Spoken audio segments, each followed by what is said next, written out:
Om Sadashiva Samarambam Shankaracharya Madhyamam Asmadacharya Paryantam Vande Guru Paramparam Ishwaro Guratmeti Murti Veda Vibhagine Vyomabda Vyapta Dehaya Dakshinamurtaye Namaha Sava Vedanta Siddhanta Gocharam Tamagocharam Govindam Paramanandam Satguru Pranatoshmaham Om Om Shanti Shanti Shanti Om Namaste.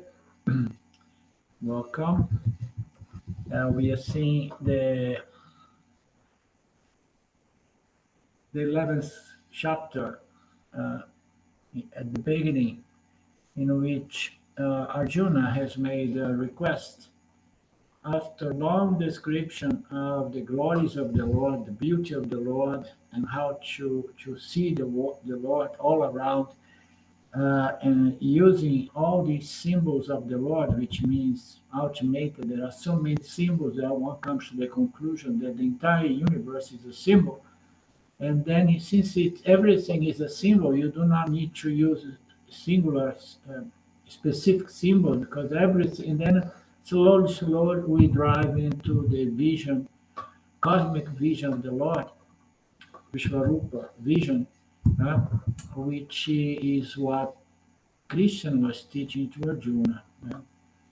And Arjuna said, "Okay, so but I'm having trouble to really identify you, the Lord, in everything around me. When I look around, I'm still seeing Amarupas, people, place, things, and so on. And in my mind, I see thoughts, feelings, emotions, but I'm not being able to relate those objects of experience to you and your glory. So I think I will need an epiphany. So why don't you help me out?" And they say, "No, epiphany is not going to help because you need to develop this vision gradually. And for that, it requires a refinement of the body-mind complex. Your mind has to be really refined so that you have this sensibility to see the Lord in the inner world and in the outer world. Okay." And then Arjuna was really disappointed. I said, "It's all right. So, but how about you fake this maturity, this refinement? So just do something so that I acquire this refinement, this qualification, to have a short vision of you." Yeah? And Krishna could not say no to Arjuna. And then he considered that, okay, saying that it's going to be a temporary vision. It's not going to be held because it's not coming from your very very effort to prepare, purify, and refine the mind. When you conquer it, and then it's there. It's yours. It's what you are. You are at this level of refinement, at this level of sensibility in relation to identify God all around. So if it is artificial, it's not going to do much help. And Swami went to the extent to say that not only it's going to go, but it's not going to be a very very profound vision. You understand? Even the vision itself is not going to be. It's going to be defected. There will be some defects to that. The impact is not going to give you any further development. Yeah? The temporary benefit is also a sort of incomplete or defect benefit, okay, and so on. We have seen it all, but Arjuna wants it, and Krishna delivers it. So we have seen it in our last class.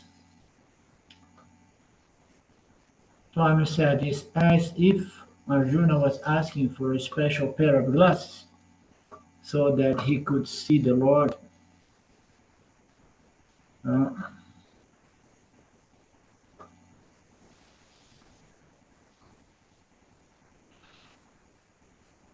Swami said, therefore, when it is an artificial, first of all, it will be temporary. Secondly, it cannot be really assimilable experience because it is an epiphany. It's not fruit of your effort. You did not conquer that. It was given to you. We see that in several instances of our life. If things are given to us very easily and freely, we don't value it, and we don't really own it in a mean of appreciation and so on. So, but if you really work hard to develop and to accomplish things in life, including the Vishvarupa vision of the Lord, and then you gain something that is integral part of you in your developing process. This purification needs to be developed by our own effort. That's the bottom line. And then Krishna say, Arjuna, therefore you will see variety of colors and forms and so on. And all of this can be a little bit misleading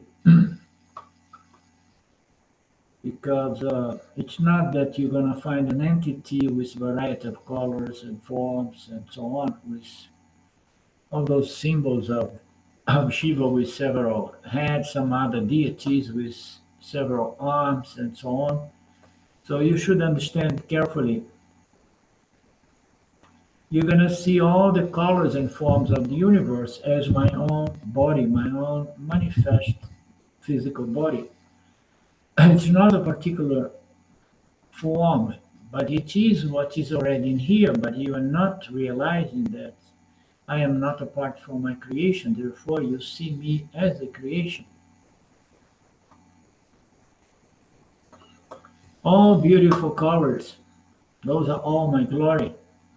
Therefore, different colors of the sun, different colors of the moon, they are only Ishwara Varna, just as different forms of ornaments of gold belong only to gold.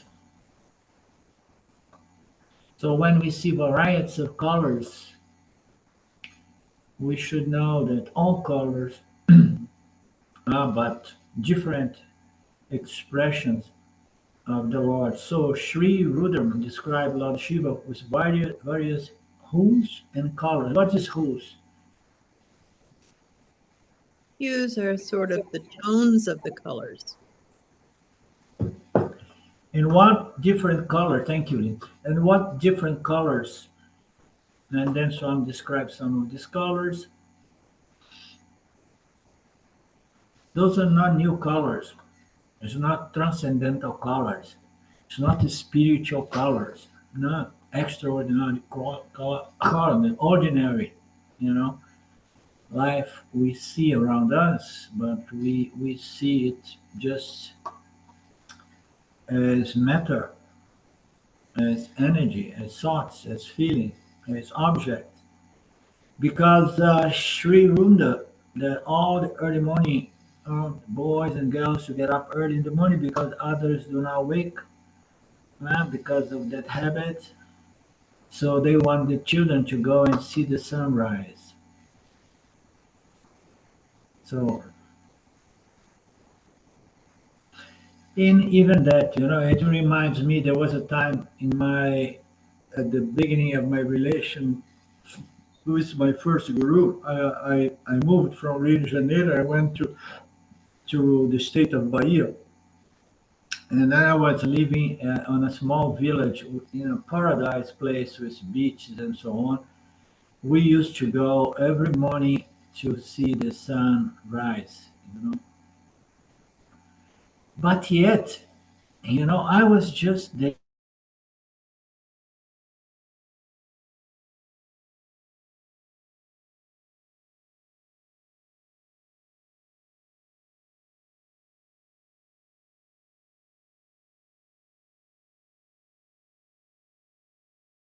It was just a wonder to say, oh, how nice it comes there, but I'm just seeing something which is equivalent to another Nama Rupa. I was never seeing it as the Lord itself. And we used to do it every morning. And sometimes I would say, so there's not much into it. I'm just seeing something coming up, you know. And then after doing the sun rise, seeing, watching, we used to do some meditation on the beach. And all of those things, it's very interesting because I was young when I did that move. I was still on my 20s, and I had this wonderful place all around me, a lifestyle that would require me just to open a small restaurant. I opened for 3, 4, 5 months a year. And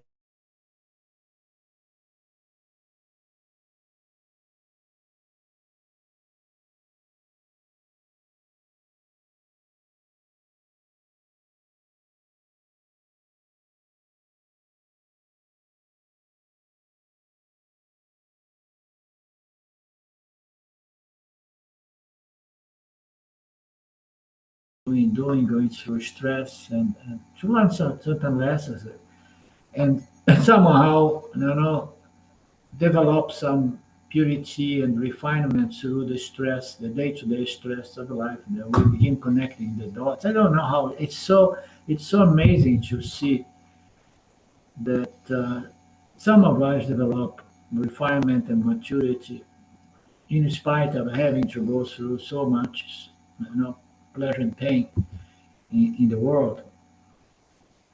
Only Ishvara understands the process that brings about this spirit maturity to some of us. Having said so, I will take the chance to mention to you that yesterday I got a call from the wife of a good friend of mine. And when I saw that it was coming from her and not from him, a WhatsApp call, I said, oh, I was waiting to pick up the meal to my worker here. And she told me that Stan died yesterday night. So we have lost our brother Stan. He was a very good friend of mine. We had been talking regularly, and he had some heart complications, and I knew that. And maybe he neglected a little bit, you know. And then he felt bad, and then after some time, he asked her to call the ambulance, but then he died in the ambulance, heart failure. So we have this beautiful life around us. We have a beautiful body that it's said to be a temple by many people, because it is the instrument by which we can develop a spiritual maturity and wisdom. And then if we had a cockroach instrument, we would say it's still better than not having a subtle body or body mind complex as a jiva. But we have this beautiful human body, which is a nice opportunity, and we better take care without obsession, but we take care. And then we can enjoy all these colors, all these tastes and textures and so on. So everything are the colors of the Lord. Sri Rudran, they used to take the kids. Yeah, I read that. This Vishvarupa Darshana is available for Gopa. What does that mean? When they come out, they see this rising sun, which is red. Therefore, thereafter it becomes golden, yeah, and becomes slightly yellow. And then you better do not look directly into it because it could be harmful. So the entire Rudram is the description of Vishvarupa Shiva.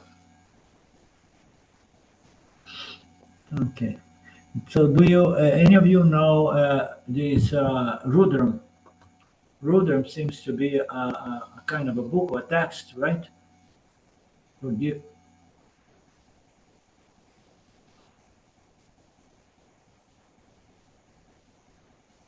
So the entire Rudram is a description of Vishvarupa, Ishvara, Shiva.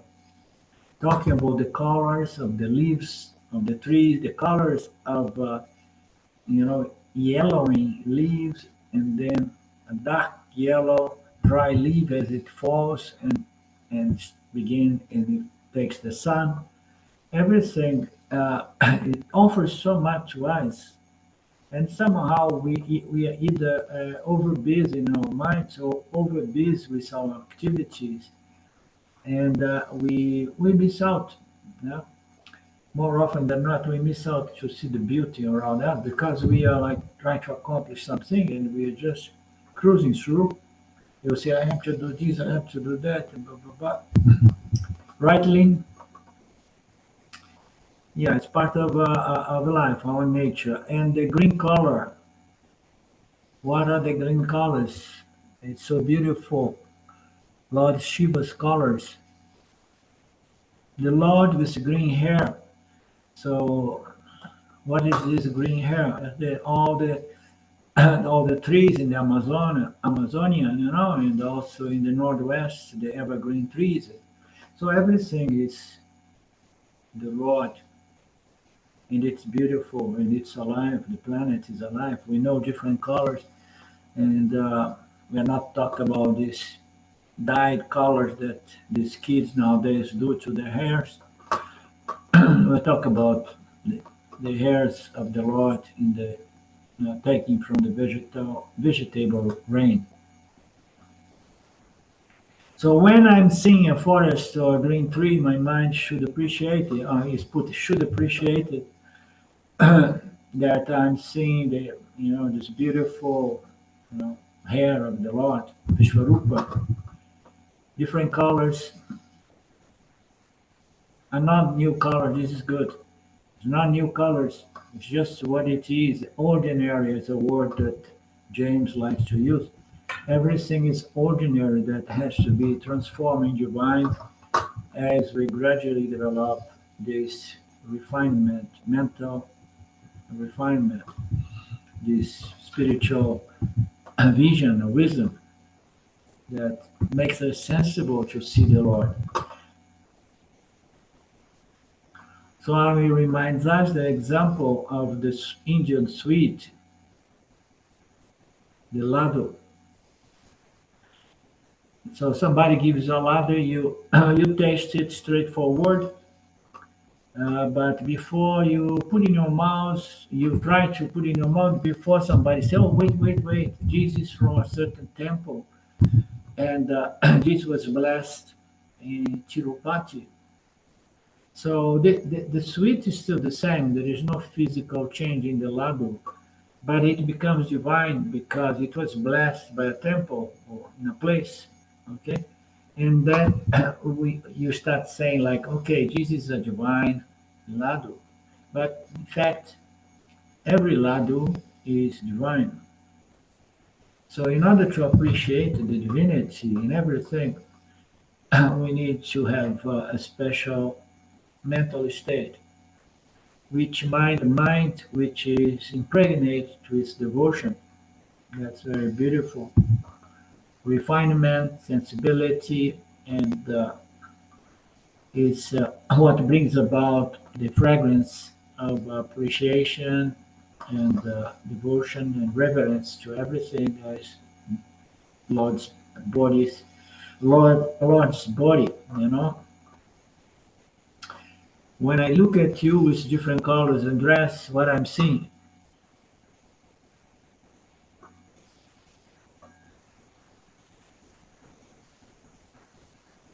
He talks a little bit about the symbolisms about 100 heads and or thousands.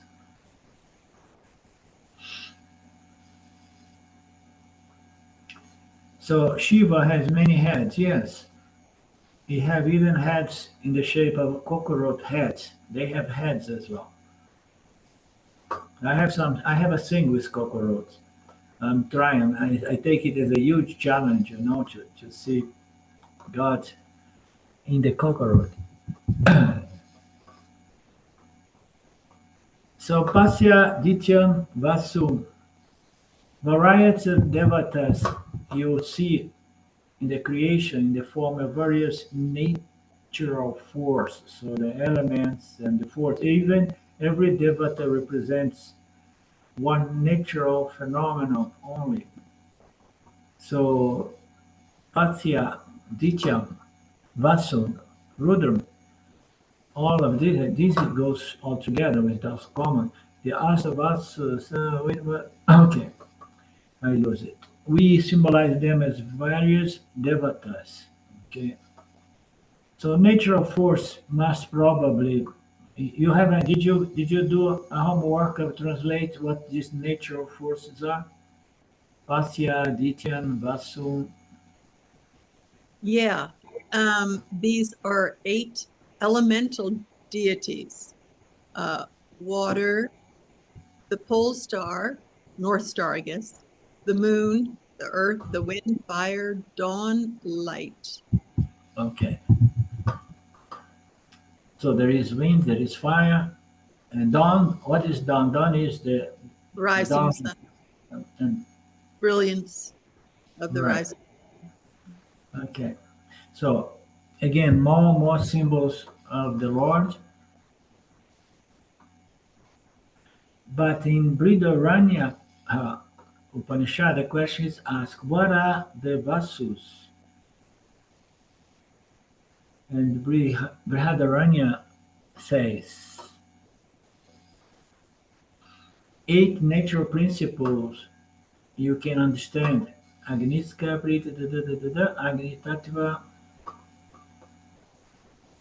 This is just a reiteration of those 8. Yeah, but it's well, what is the meaning of intermediary locker here? It's our locker, huh? Antaristka, intermediary locker, Jityaska and Dyaska, the sun and the upper heavens. Yeah. So I mean, That the intermediary locker must be our locker, right? that's And what then I'm thinking. Yeah, that's what I'm thinking. and then you will have the heavily lockers and the lower lockers as well, because he brought into the conversation the lockers and the devas.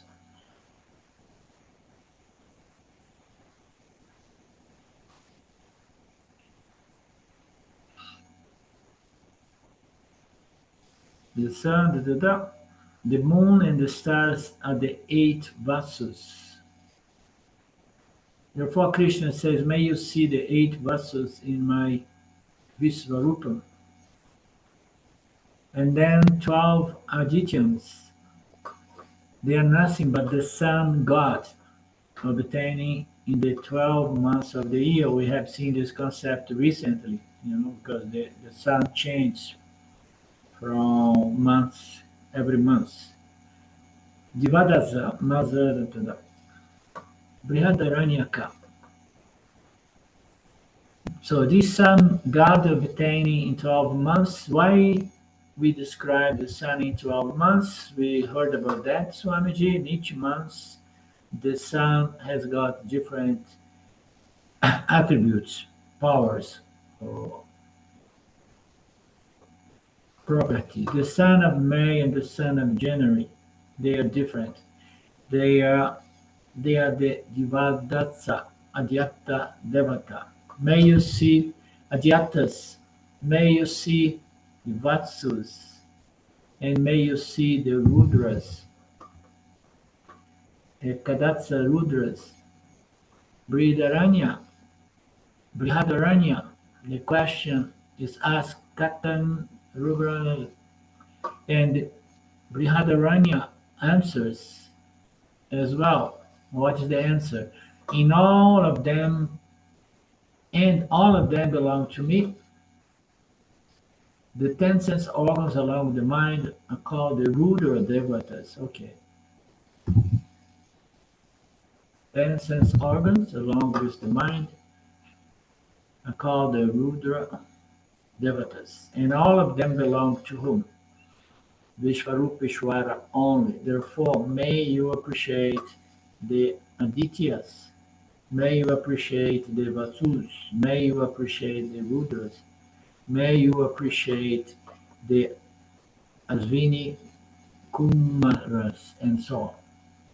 So that simple, that principle and Maruta, Rata, which are different forms of Vayu.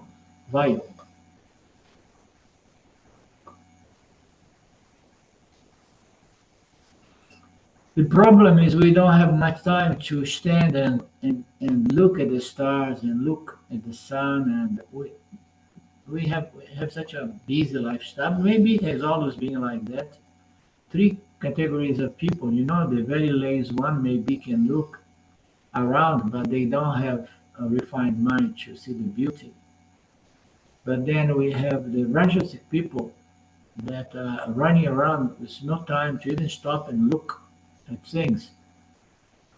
And then we have the Sattvic people, which are rare in every yuga, which may have a sensitive mind to look around and see the beauty. There goes, there goes to the poets, to artists. So when is the time for us to stand and stare? We are so busy with our personal life, we never really appreciate Vishwarupan. Therefore, each one and each one is a wonder. So sun is a wonder, rain is a wonder. Yeah, God alone can do.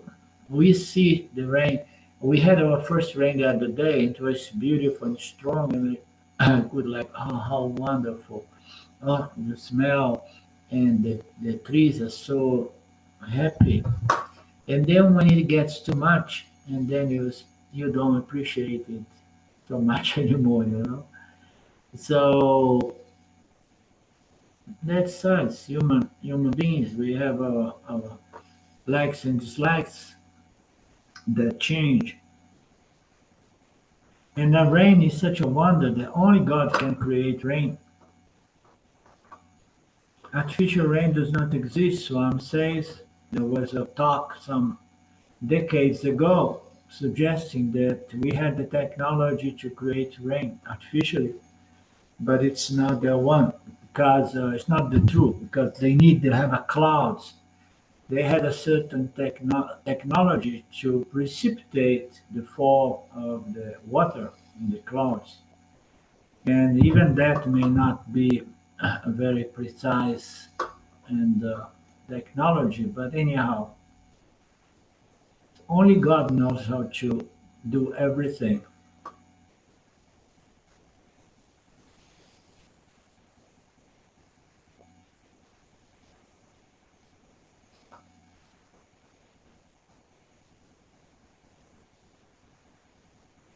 So 25 years ago, he was saying, so you may see everything temporarily. Drop your day-to-day business. Temporarily, keep your cell phone away. So 25 years ago, cell phones were becoming already a problem. Huh? Amazing, huh, Mark? After this coming, there is no time. So once business comes, there is no time to enjoy anything. Therefore, wherever you go, if you have a mom, drop your cell phone, drop your busy mind, and watch the universe as the Lord manifests. Verse 7, or Arjuna, see here and now in my body the entire universe with the movable and the immovable placed together, and also anything else that you desire to see. Just I will pause for a moment because I have to say something important to Sylvia. Okay,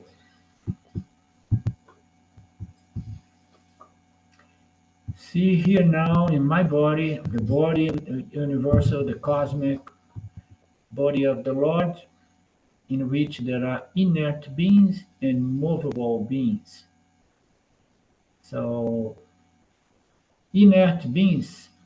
Now, movable and immovable do not refer to sentient and insentient.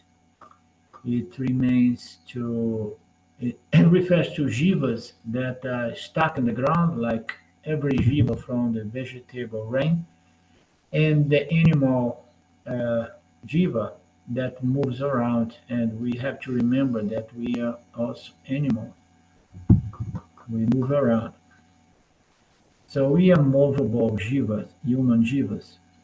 So you see them placed together, and also anything else that you desire to see. So it's good because say so you just choose and pick, but you can choose anything. But if you have the eyes of wisdom, anything you're gonna see me, you're gonna identify me. You just choose, you pick, and then it may become a little bit of a problem because then we develop preference, and this preference become by the vasanas. I only like this aspect of the Lord and not that aspect. He's saying anything, you just choose anything you want to see and know that anything is me, even what you don't like to see. In me, the Vishvarupeshwara, whose body is the very sky itself, the Ishvara's body is the very air, space in the sky, which is in my body. Everything is in the body of the Lord, Ishvara, the Creator. See the entire universe, and that alone is symbolized in the Puranas. When Yasoda asked Krishna to open the mouth, this story is very nice. She saw the whole universe within Krishna's mouth, and she was not able to withstand that, and immediately she requires him to stop. So, in order to withstand that vision, the mind has to be prepared. Because she took Krishna as her babe, then when she saw all the 14 locusts in her babe's mouth, you understand? She got a little bit confused because this is not the babe that I was used to. She said, "Shut up, please. Close your mouth, because I prefer the Krishna babe that I'm used to."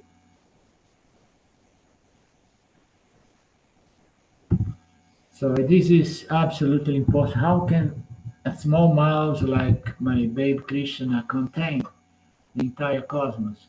All the 14 locusts floating in the mouth of my little babe. Just imagine the experience of a mother like that. It is a symbolism. Of course, Krishna represents the vast sky. Vast sky is blue. That's what we call the blue Lord, or the blue Shiva, né? No, the green Shiva, the blue Vishnu, or something like that. Symbolism. What do you mean by blue color? Can you imagine anyone with blue skin? No.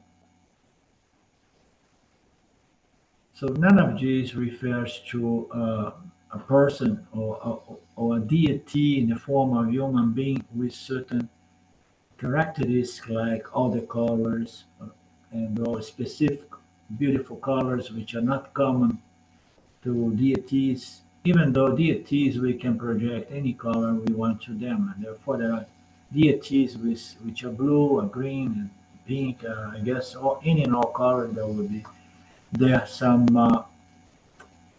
deity. Have you ever heard of the blue Ishwara, the blue Lord? What is the blue Ishwara? Ishwara represent the sky, and the green Ishwara represent as the trees. The vast blue sky in the form of Lord Krishna, and all the galaxies are floating within this Krishna as the blue sky. Therefore, Ihai Kashtam. In me, the entire universe, see the entire universe, see the vastness of the entire universe, and then only then you understand the vastness of my physical body, because the whole cosmos is contained within my body. This is beautiful. The whole cosmos is contained within my body. So I'm even more vast than the entire cosmos, because the cosmos is contained in me.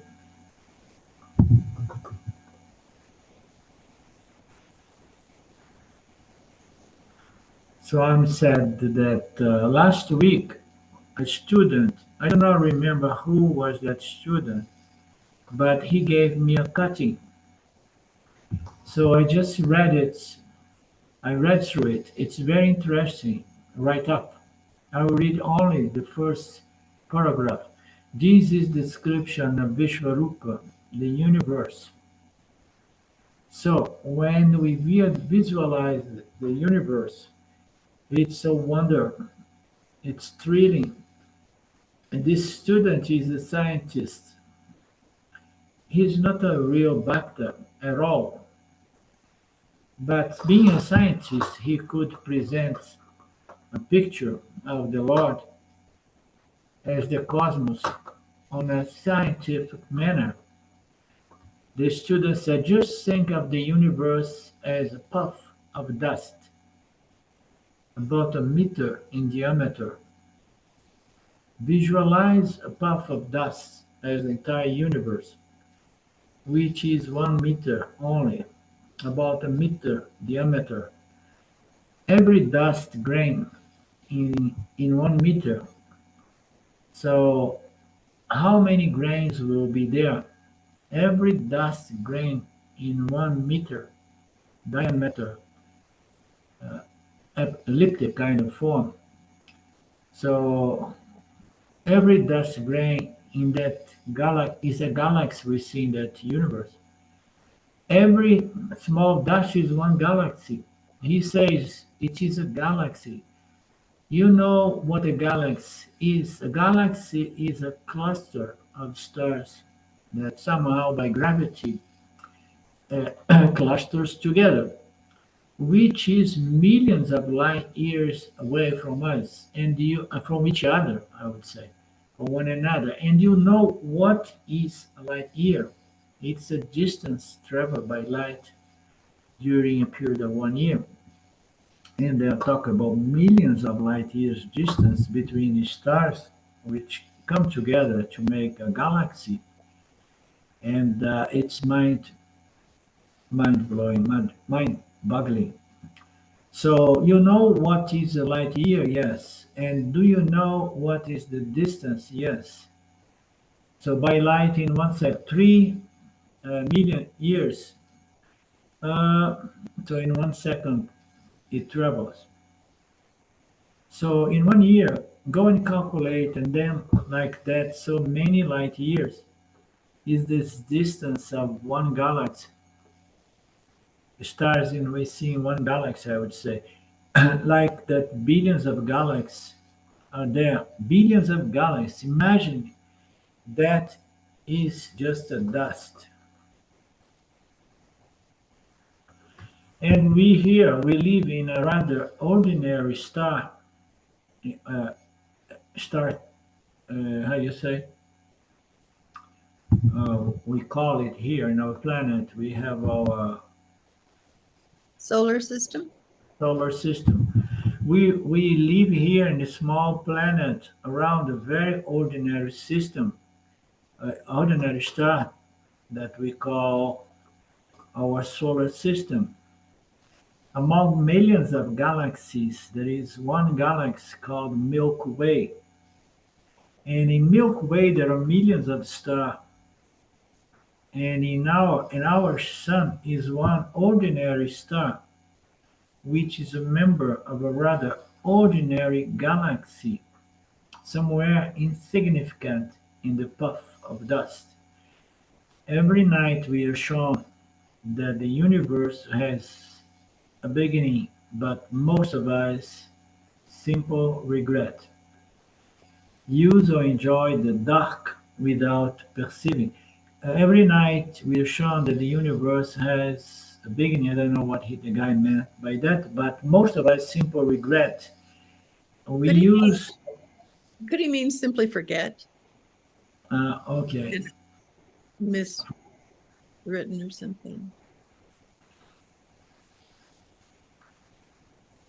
but most of us simply forget and regret, use or enjoy the dark without perceiving the sky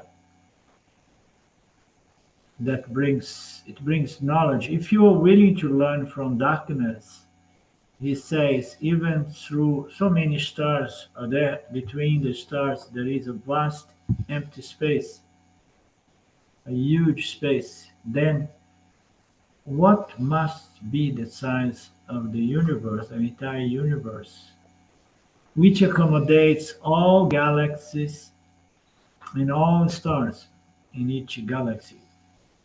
So in this universe with vast empty space and galaxies is accommodate in space alone.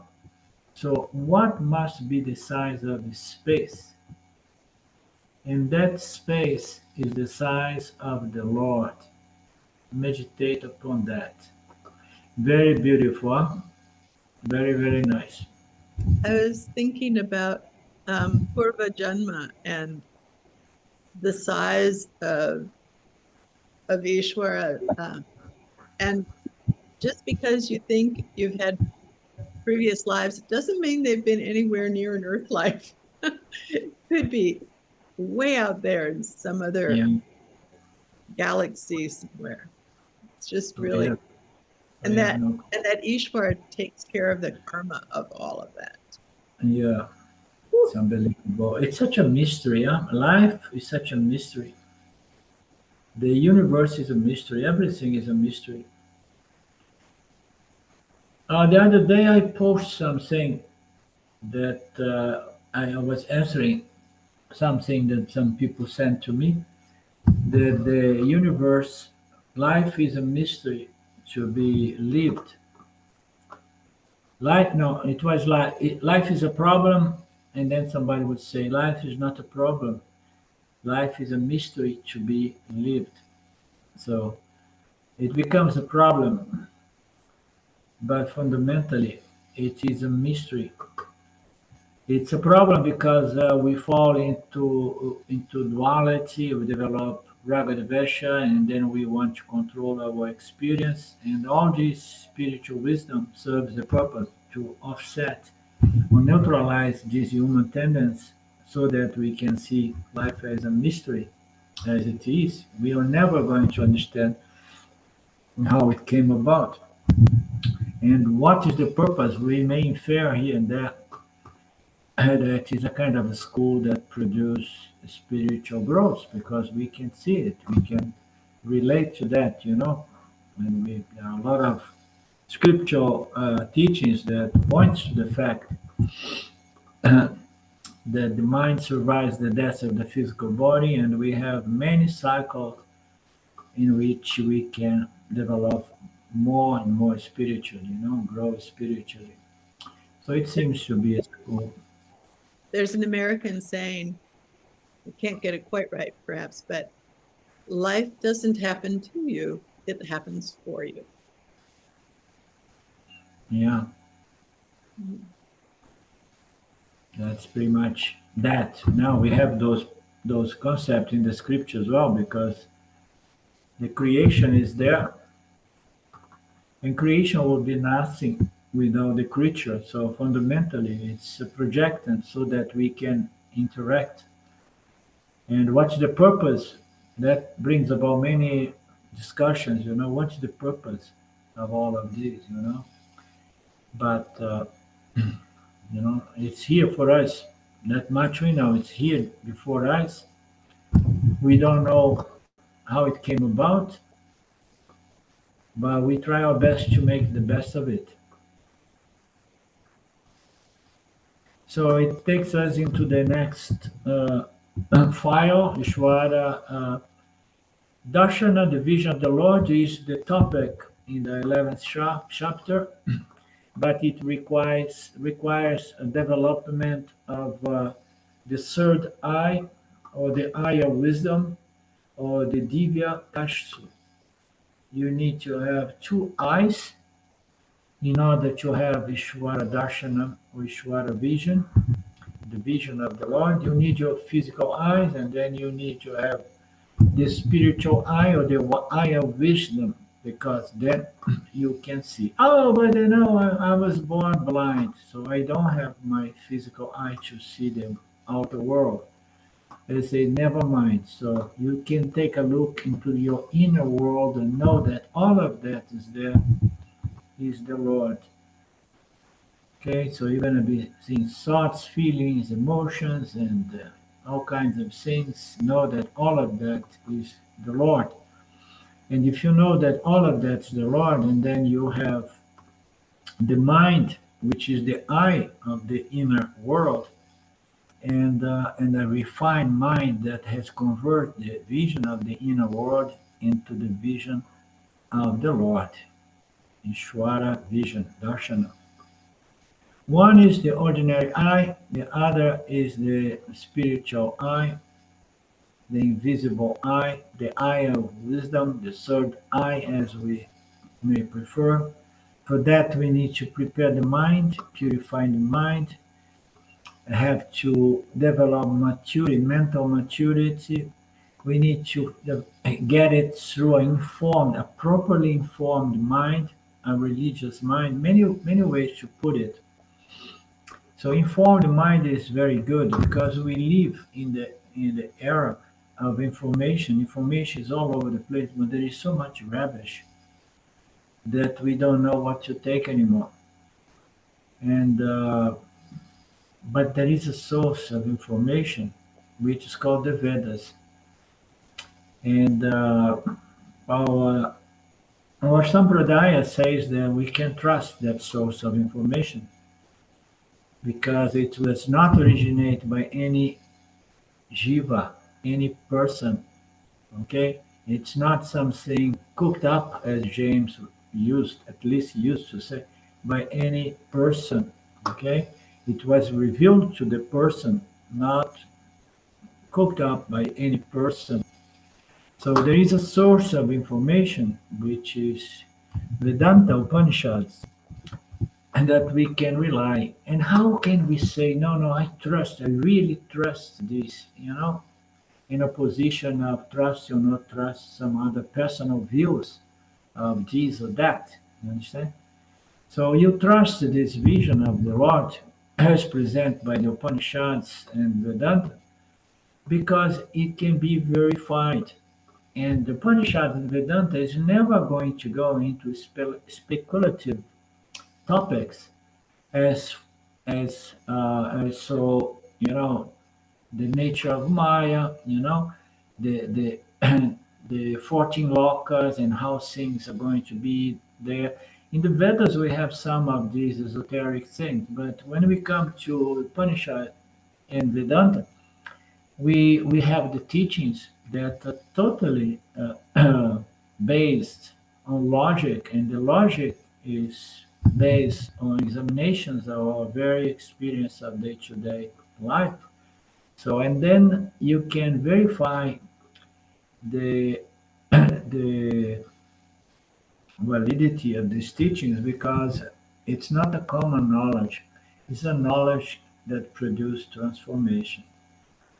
So if you produce transformation, then you say, then I can verify and validate or not this source of information. Okay, so how I'm going to validate it if I see transformation? But Vedanta is so honest, say, but for transformation to occur, you need to have a mature, purified, prepared mind as well. Okay, so and then, okay, so how I'm gonna trust now? Because now there is an obstacle here. There is pre-qualification. I don't like pre-qualification. That's all right. There are all kinds of other sources of information that do not require any qualification. Good luck. So why not to just take the fact that if it requires purification, preparedness. So let me do the job, you know, because somehow I see something in this source of information that is different from most any other source of information that uh, I cannot really examine, I cannot really validate, I cannot really prove its value, prove its value.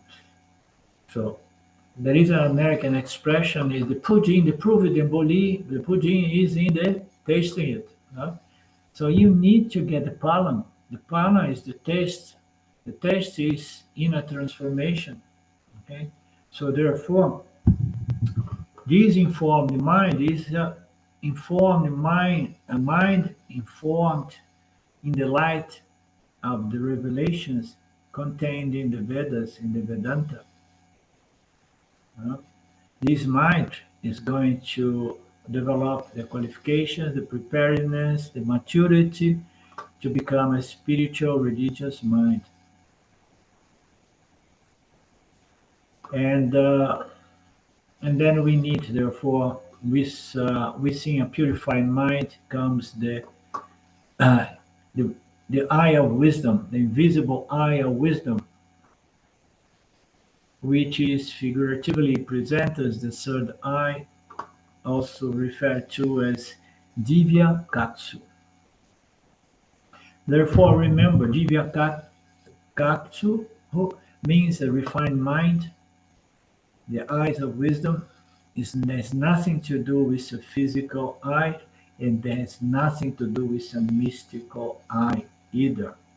It's an ordinary mind, ordinary intellect, which was refined, which is very subtle, sattvic, sensitive enough to see Vishvarupa Ishwar manifest as the inner and the outer world within this duality, experiential and experienced.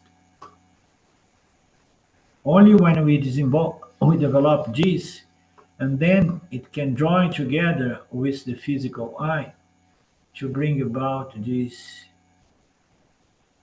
wisdom, this vision. And again, I was just extending this concept because that should not exclude anybody who is blind, okay? Because if you have the mind, you have the possibility to witness the inner world as well. But as it says here, Vishvarupa as the physical, cosmic manifest, and then it's okay. It's correct to say that you need both eyes. Only when Laukika Kakshu and the Divya Kakshu join together, you get this vision of the Lord manifest as the physical material universe. You need both eyes. Swami here makes a point to uh, make it more clear to us. If Lokika Katsu is alone there without Divya Katsu, Ishwara Darshan cannot take place. So if you have only one, you cannot take place. And he does not raise the question, how about if you have the the Divya Katsu, which means the eye of wisdom, the third eye, but you don't have the physical eye. No?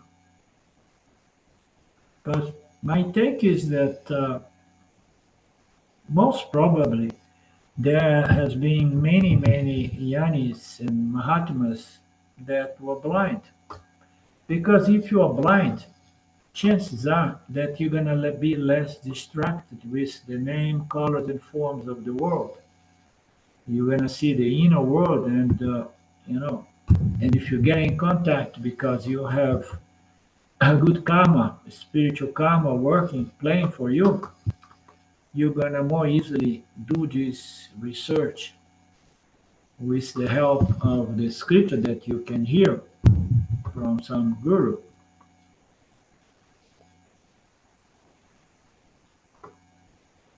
I gave you the example, even though Rama was physically available for Sabali's Lokika Katsu and Ravana's Loksha Katsu, So Sabari also could see Rama with her eyes.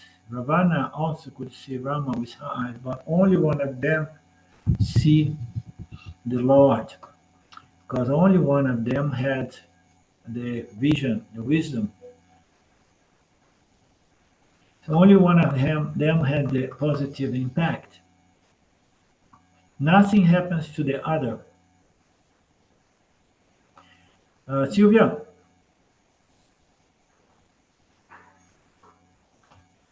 come here. There is a message from. Huh? He's not gonna go. Okay.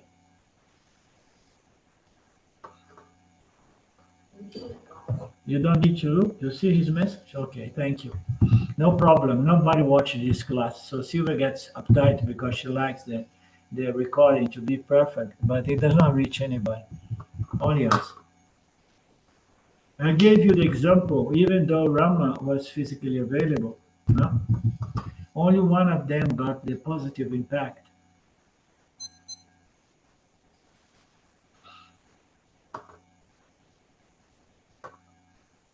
Therefore, what makes the difference? What makes the difference in the impact? There is nothing wrong with the physical eyes. They are common to both. The only difference is that one of them has worked on his or her knowledge, refine the mind, the intellect, and develop the eye of wisdom due to connection or association with a true source of spiritual wisdom. A well-informed eye, informed in the light of the teachings of the Vedas, Vedanta, and the other had not done that, was not as like. If you extend the same principle, Lord, Lord's Vishwarupa, universal form, is available for all of us, for all people, and it's available for Lukika Kaksu. With the physical eyes, we are seeing the Lord, who is in the form of the universe, and therefore our Lukika Kaksu is functioning. Ishwara Shahira's Vishwarupa is available, but even though most people has a good physical vision of the universe, the vision of Ishwara is not available, not because Ishwara is not there, but because the eyes are not refined.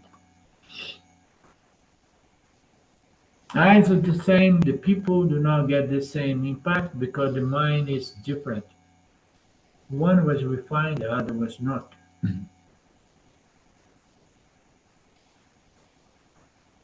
People would say, no, I'm just seeing some foods, some plants, some trees, some insects. I hate this place because I don't like insects.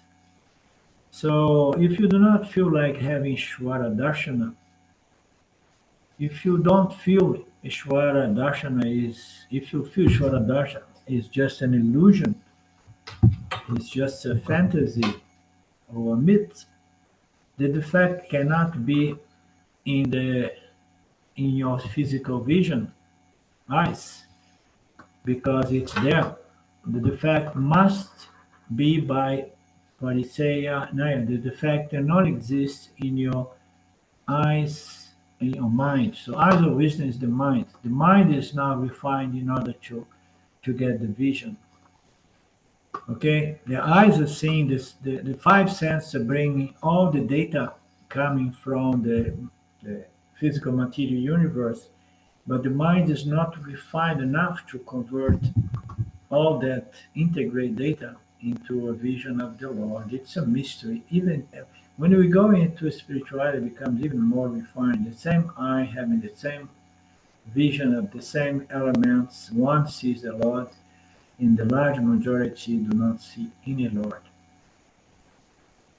Refined mind is the key. Refined mind can be defined in several ways. One of the way is okay, this is another subject. We're gonna leave it for next week. He's gonna talk about the impediments to this vision, rugged version, among other ways to put it.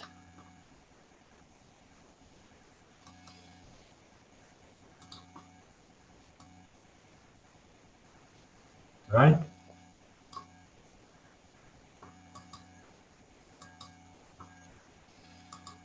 Om Purnamada Purnamidam Purnamudachyate Purnasya Purnamadaya Purnamevavashishate Om Shanti Shanti Shanti. Namaste. We meet again soon. Monday. Shwara Vili Mandaya. Yeah. Thank you, Arlindo. Thank you. Bye bye. Okay. Thank you, Arlindo. Have a nice weekend, Thanks. everyone. You too. Bye bye. Thanks. Bye now.